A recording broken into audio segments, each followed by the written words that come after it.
Okay, let's start our last unit, which talks about graphing exponential functions.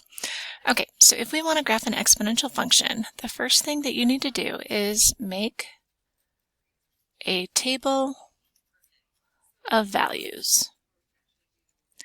Now, because our exponential function, remember, is going to look like a growth or a decay, we want to pick, I would say, at least 4 values for x to get the shape. Okay, so I always try to get some negatives, I try 0, and then I try some positives.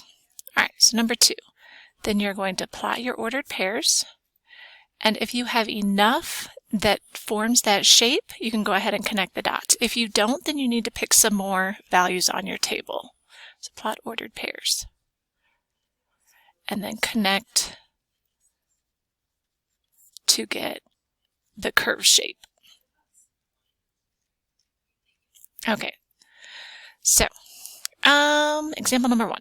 It says, given the following, we're going to get a domain and we're going to give a function, 3 to the x minus 4. So domain, remember, are your x values. So I'm going to fill them in, 3, 2, 0, 1. So you don't get to pick. They picked for you. So if I substitute to get the y value, remember f of x equals y, we get y equals 3 to the x minus 4. You can use a calculator or do this by hand. So if I have x equals 3, I would get 3 cubed minus 4. So 27 minus 4 is 23. And then 2. 3 to the 2 minus 4, so 9 minus 4 is 5. 0.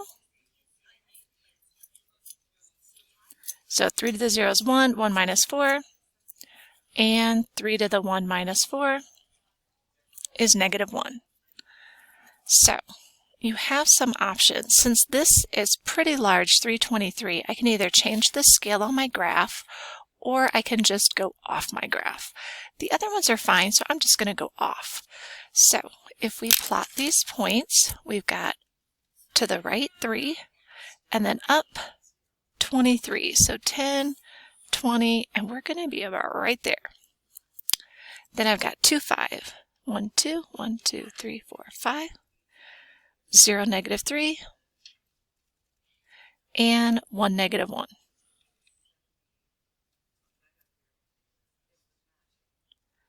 Okay, so what I know is since my base is 3, I know it's growing. Now, I don't really have enough, but I can tell, it grows really fast. Okay? And we're going to curve around. All right, let's try the next one. We've got 1/2 to the x minus 3. Now, they don't give us any domain values, so I know this is decay, so I definitely want to pick some numbers to the left. So I'm going to try negative 2, negative 1, 0, and 1. You could pick any, but if I look at what they gave me, I can tell I definitely need some x values on the left. So if we substitute, we get 1/2 to the negative 2 minus 3. So I get 1/4 to the negative is 4. 4 minus 3 gives us 1. Plug in negative 1. 1/2 to the negative 1.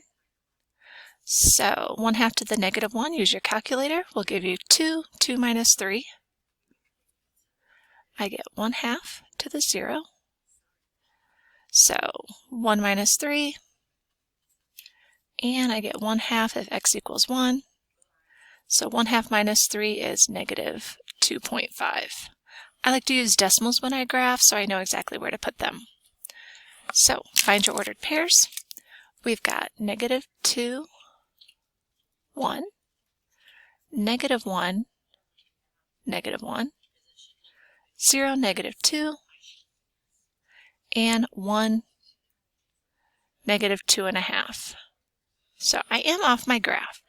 Now, we don't know this yet, but that minus 3, remember our original asymptote was at 0. That moves our asymptote down 3. And so there would be an imaginary line at 3. So I can sketch my curve.